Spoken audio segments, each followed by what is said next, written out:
In this video, we'll look at the basics of data analysis. That is, the analysis you need to do for each variable on its own before you look at the analysis of associations between variables. Let's first look at the structure of the data. Survey data consists of responses, that is, answers given to questions. The data are set up with each respondent's answers occupying a row and each variable occupying a column. The variables represent the questions and the entries in the cells are the responses given by that respondent to those questions. A missing value is what you get when a respondent skips a question. This could occur due to skip logic or display logic that you have programmed, or because the respondent doesn't want to answer a question, or because the respondent skips a question by mistake. In all cases, the missing value is represented by a period in the SPSS data file. This data is excluded from all calculations, so it is important not to replace it with a zero, otherwise SPSS will treat it as a valid response. By default, each question will occupy one column in the data, that is, be represented by one variable. Sometimes, however, you need more than one variable to represent a question. This can happen when the question results in more than one response. For example, if you ask respondents to check all that apply and there are 5 possible options, you may get up to 5 responses, so you will need 5 variables to represent the question. Another situation in which you will need more than one variable is when the question asks respondents to rank a set of items. If there are 4 items, you will get 4 responses, that is, a rank for each item, so you will need 4 variables to represent this question. In each of these cases, the number of variables you need equals the number of items of information you can get from the question.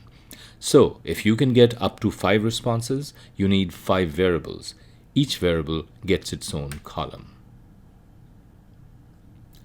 You are familiar with the measures of central tendency that are used to summarize the information in the data, the mean, median, and mode. To summarize the data, use the mode for nominal variables, the median for ordinal data, and the mean for interval or ratio data. The basic analysis consists of getting the frequency distribution for categorical or ordinal variables and the mean for interval and ratio variables. In SPSS, click on Analyze, then Descriptive Statistics, and then Frequencies to get a frequency distribution, or on Descriptives to get the means. Notice that with frequencies, you get a column called %, which is based on all the data, including the missing data, and a column called valid % that excludes the missing data before calculating percentages. Always use the valid % so that you account for the missing values. There is an important aspect of sampling that we have not yet considered: sample representativeness. Once you have drawn a sample and gathered your data, how do you know whether the sample can be considered representative of the target population on one or more dimensions? For example, is the sample representative based on age or income or any other characteristic that is important to us? That's what we tackle here. You need to understand the principles underlying hypothesis testing in order to follow along. Before proceeding, you might want to view the video called Refresher on Hypothesis Testing. But if you are comfortable with hypothesis testing, go right ahead. The approach we use is to compare the distribution of the sample along some dimension with that of the population. We conduct a test called a goodness of fit test to see if the differences between the sample and the population are statistically significant. The test can be done for each variable or dimension on which you want to compare the sample and the population. The variable being tested must be a categorical variable, that is, its values must represent categories into which the sample members fall. We can then compare the % of people in each category in the sample versus the population to see if they are different. Let's take an example. A nationwide survey of 1,000 consumers conducted by Gallup found that the age distribution of the sample was as follows. The table shows the frequency distribution of age among a sample of 1,000 people, with 200 people in the 18 to 34 age group, 325 in the 35 to 54 group, etc. We are told that the true distribution of age in the population from which the sample was drawn was 15%, 35%, 30%, and 20% in the 4 age groups. So the question is the sample representative of the population? Now, it's obvious that the sample percentages are not exactly the same as the population percentages, but that doesn't prove that the sample is not representative, because samples will be somewhat different from the population, and that's what we call sampling error. In other words, the difference between the sample and the population may be due to sampling error. But as the difference gets larger, it becomes increasingly unlikely that the sampling error could account for it.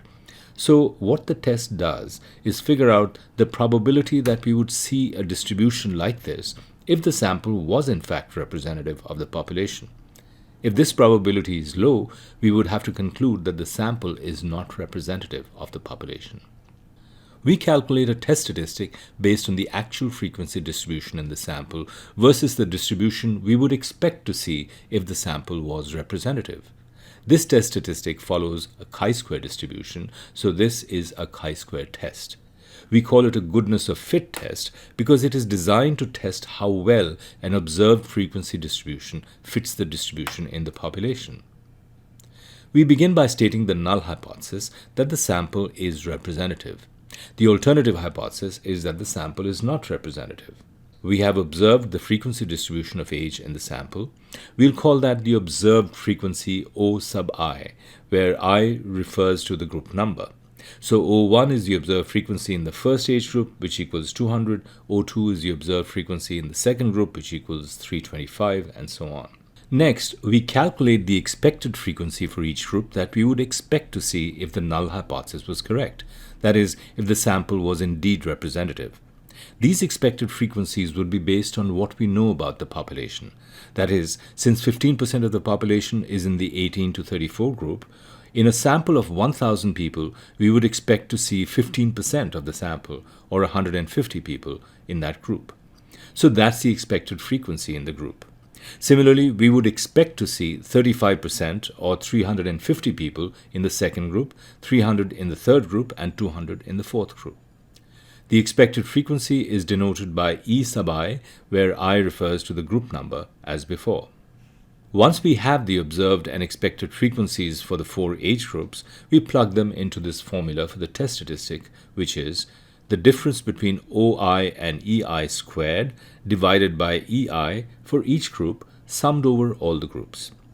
As you can see from the formula, this test statistic follows the chi-square distribution with k minus 1 degrees of freedom, where k refers to the number of groups. Since k equals 4 in this example, there are k minus 1 or 3 degrees of freedom in this test.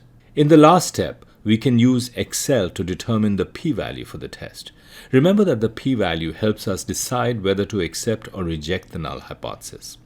Remember, if the p-value is less than alpha, which is determined by the confidence level, we should reject the null hypothesis at that confidence level. If the p-value is greater than alpha, you cannot reject the hypothesis at that confidence level.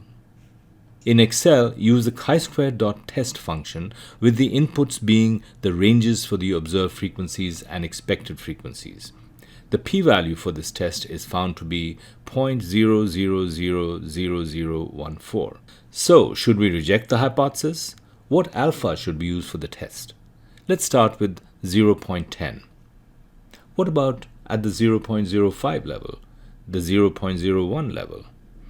Write your answer down and bring it to class. Before coming to class, download the National Insurance Company dataset and analyze it to answer the questions shown here.